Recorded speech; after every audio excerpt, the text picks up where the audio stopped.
Hello everyone, today we will talk about how to fix or how to solve the problem of Lancer on PowerPoint.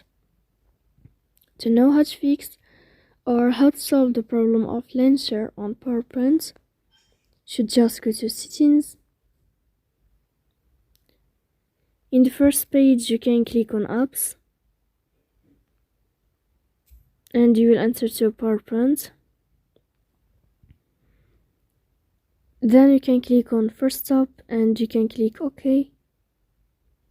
After that you will enter to the window of storage.